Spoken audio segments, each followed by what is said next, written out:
ولا تحسبن الله غافلا عما يعمل الظالمون إنما يؤخرهم ليوم تشخص فيه الأبصار مهطعين مقنعي رؤوسهم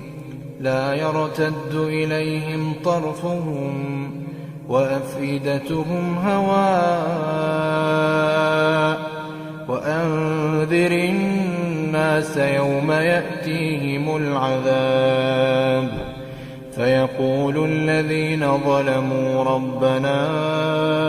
أخرنا إلى